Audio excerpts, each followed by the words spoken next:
Hello guys, आज की recipe है पूरन पोली। तो इसे देखने के लिए आप मेरी वीडियो को एंड तक देखिए। मैंने कुकर में दाल, चने की दाल चढ़ा दिए था और वह जब पक गई थी तो मैंने एक पतीले में छन्नी रख दिया था बड़ी, और उसको मैंने थोड़ी सी दाल को पहले छना लिया था और उसे मैंने क्रश कर लिया है। ये दाल मैं इसलिए क्रश कर रही हूँ क्योंकि हम जब इसकी सब्ज़ी बनाते हैं जिसे हम आमटी कहते हैं, उसमें ये दाल जो होती है चने की वो लगती है। तो वो मैंने पानी में डाल दिया है और उसके लिए मैंने उसको मैश कर लिया था। उसे मैश करके ही डालना पड़ता है। अब जो दाल मेरी कुकर में बची हुई है उसे मैं पूरा छन्नी में डाल लूँगी, जिससे उसका जितना भी पानी है पूरा निकल जाएगा और वो ही पानी से हम इसकी सब्ज़ी बनाते हैं पूरन पोली की। उसको हम आमटी कहते हैं। तो ये मेरी आमटी के लिए मैंने छन्नी में रख दी थी एक पतीले में, और इसके ऊपर मैं शक्कर डालूँगी क्योंकि ये हमारा जो अंदर में भरने का होता है, स्टफिंग के लिए यही लगता है हमें पूरन पोली में। तो ये चने की दाल का मीठा हलवा बनेगा।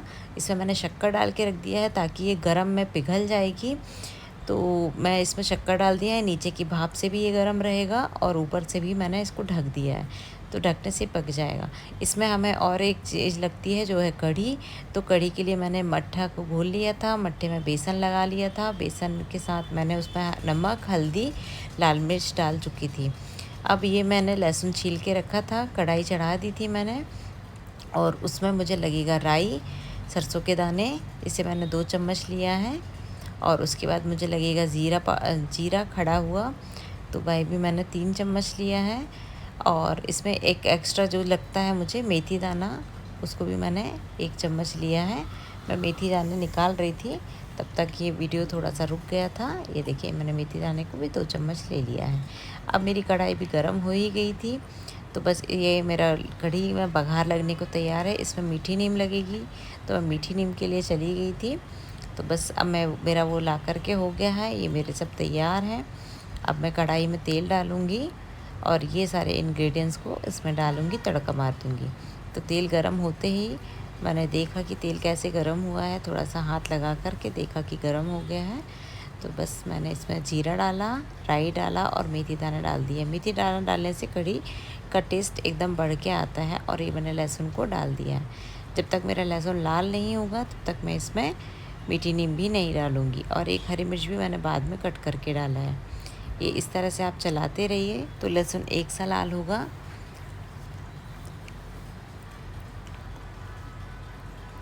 इसके बाद मैं इसमें मीठी नीम डाल दूँगी। कड़ी पत्ता बोलते हैं जिसे, हम लोग मीठी नीम बोलते हैं, इसे कड़ी पत्ता भी बोला जाता है। तो बस इसको मैं अब डाल दूँगी। जैसे कि मेरा लहसुन लाल हो रहा है, उस हिसाब से मैं उसको थोड़ी देर लहसुन को भून रही हूँ। ये देखिए इस तरह से इसको चलाते रहना है। ये जब लाल हो गया तो मैंने डाल दिया है। और ये हरी मिर्च जो मैं भूल गई थी पहले डालना, तो मैंने एक हरी मिर्च भी इसमें डाल दिया। अब मेरा बघार तैयार था, तो मैंने इसमें जो मट्ठा घोल के रखा था कढ़ी के लिए, तो उसको मैंने पूरा डाल दिया है। इस तरह से मेरी कढ़ी एक साइड बन के तैयार होती रहेगी। मुझे दूसरे भी और काम है क्योंकि आमटी में 3-4 चीज़ें लगती हैं, तो बस मैं वही तैयारी कर रही हूँ। ये देखिए इस तरह से मेरी इसको कढ़ी को चलाते रहो तो उसमें फटने के चांस कम होते हैं, क्योंकि मट्ठा भी हमारा फट जाता है। तो बस आप इस तरह से चलाते रहिए कढ़ी। अभी कढ़ी को ज़्यादा देर चलाएंगे तो उसमें दूध फटेगा नहीं। अब मेरी आमटी के लिए मैं मसाला तैयार कर रही थी, तो आमटी जो छन के निकाल ली थी, और ये मेरा चने की दाल हो गई थी। तो ये चने की दाल को मैंने एक मिक्सर जार में लिया और ये पीस लिया है। जो शक्कर घुली नहीं है वो ऊपर नीचे करके मैं उसको और पिघलने रख दूँगी, तो वो और पिघल जाएगी। अभी जितना है मैंने उतना ले लिया है, और जार में मैं उसको मिक्सर जार में पीस लूँगी। और मैंने इसको अच्छे से मिक्स करके फिर से इसको ढक दूँगी, तो ये और जो शक्कर पिघलने की रह गई है वो पिघल जाएगी। ये मैंने मिक्सी में पीस लिया है, ये देखिए इस तरह से। अभी मेरी कढ़ी बन के तैयार नहीं हुई थी, अब कढ़ी भी रह गई है, तो वो उसको मैंने साइड में रख दिया है। और मैं उसको चलाते रह रही हूँ क्योंकि ये चलाने से अच्छी रहती है। और ये मैंने कढ़ाई अपना जो चने दाल का हलवा बनता है उसके लिए मैंने घी चढ़ा दिया है। इसमें घी ज़्यादा लगता है पूरन पोली में। तो ये मेरा जो ग्राइंडर किया था उसको मैंने हलवा को चने की दाल वाला शक्कर के साथ, तो वह उसे अच्छे से भून रही हूँ, घी में अच्छे से मिक्स कर रही हूँ क्योंकि जितना अच्छा ये मिक्स होगा उतना अच्छा टेस्ट आएगा। ये जितना भी था मैंने अभी उतना मिला कर के बना लिया है। और ये कड़ी एक तरफ मेरी कड़ी हो रही है जब तक ये मैंने हलवा को तैयार किया है। इसमें हम सॉल्ट डालते हैं थोड़ी सी, और आपके पास अगर मेवे अगर आप डालना चाहते हैं तो ये ऑप्शनल है, तो आप डाल सकते हैं। हो गया था मेरा हलवा तैयार। अब मैंने आमटी के लिए प्याज, लौंग, लहसुन ये सब ले लिया है और इसमें हरी धनिया डालना ज़रूरी है, तो मैंने हरी धनिया भी ले लिया है, अदरक भी ले लिया है इसमें। इसको मैं मिक्सर जार में पीस लूँगी। तो ये मेरा आमठी के लिए तैयार होने वाला मसाला है। मैं आमठी इसी तरह से बनाती हूँ। इसमें लौंग का बघार ज़रूरी होता है। अगर आप बघार लगा रहे हैं, अगर आप कढ़ाई में तेल चढ़ाते हैं तो सबसे पहले 2 लौंग डाल दें, उसके बाद ये वाला जो मसाला है वह डाल दें। तो बस मैं ये तैयारी कर रही थी। 2 इलायची भी मैंने इसमें डाल दिया, हरी वाली। इस तरह से ये मेरा मसाला अब तैयार हो गया है पीसने के लिए, तो इसे मैं अब पीस लूँगी। ये मैंने पीस लिया है और मैंने कढ़ाई इसके लिए गर्म होने रख दी थी, और उसमें वो हरी धनिया डालने के कारण ये मसाला हरा है। तो देखिए, और इसमें मैं नमक डाल दूँगी ताकि ये चिपके ना। इसमें नमक डालते रहेंगे तो ये चिपकेगा नहीं, इसलिए हम इसमें पहले ही नमक डाल देते हैं। इसके बाद मेरा आटा के लिए तैयार कर रही हूँ।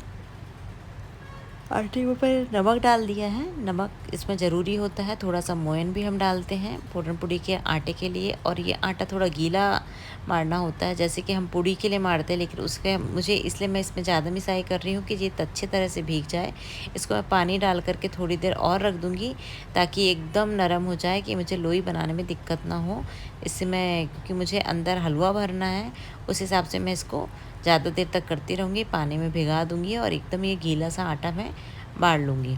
और इधर मेरी आमटी का मसाला बन के तैयार हो ही रहा था, तो मैंने सोचा इसको भी आपको दिखा दूँ कि ये किस तरह से सिक रहा है। इस पर जब तेल छोड़ रहा है मसाला, तब तक मैं इसको चला रही हूँ। देखिए, तेल छोड़ देने के बाद मैंने इसमें सारे धना मिर्च वगैरह सब डाल करके उसको अच्छे से सेक लिया। और जो मेरा आमटी का पानी था वह मैंने डाल लिया, जो चने दाल से मैंने बनाया था उसी से पानी जो निकला था।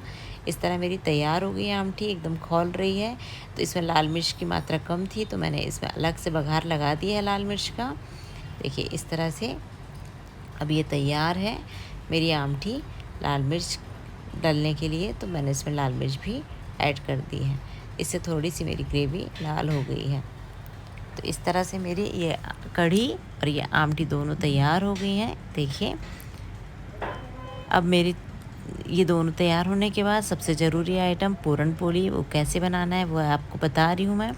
तो ये एक आप लोई लीजिए हाथ में, जो एकदम नरम आटा है, मैंने परथन में उसको पलट लिया है और उसको मैं अपने हाथों से गोल गोल करके थोड़ा सा बड़ा कर लूँगी। ये देखिए, इस तरह से। अभी गोल करके मैंने जितना बड़ा किया है उसमें मैंने ये हलवा जो है पूरन पोड़ी का, इसको मैं इसमें भर लूँगी। इसकी स्टफिंग इसी से करते हैं, हलवे से, तभी ये पूरन पोड़ी बनती है। ये देखिए, मैं इसको इस तरह से दबाऊंगी कि ये मेरा आटा इतना नरम है, और इसे गोल घुमा करके एक टुकड़ा निकाल दूंगी, तो यहाँ कहीं भी जोड़ नहीं दिखेगा मेरी पूरन पोड़ी में। और इस तरह से इसको दबा करके फिर परथन लगा लूँगी। और परथन लगाने के बाद मैं इसको बिल्कुल भी नहीं पलटूंगी, आराम से बेलूँगी। मेरी रोटी एकदम गोल गोल निकल जाएगी। ये देखिए, मैंने इसको बिल्कुल उठाया भी नहीं है और मेरी ये पूरन पूड़ी गोल बन करके तैयार हो गई है। तो इसी तरह से हमको पूरन पूड़ी बनाना होता है। तो आप भी देखिए मेरी रेसिपी और आप भी बनाइए। आप कैसे बनाते हैं मुझे बताइए। ये मैंने तवा तैयार रखा था, उसमें मैंने पूरन पोली को डाल दिया है। और अभी मैंने इसके लिए घी ले लिया था, घी से ये सेकने के लिए तैयार है। इसमें घी ही की मात्रा ज़्यादा लगती है, तो आप जब भी पूरन पूड़ी बनाएं तो आप घी के को तैयार रखें। और ये देखिए, जिस तरह से ये धुआं निकल रहा है, इसकी पहचान है कि इसमें घी ही डला है, ऑयल नहीं डालना है आपको। इस तरह से मेरी पूरन पूड़ी बिल्कुल बन करके तैयार हो गई है।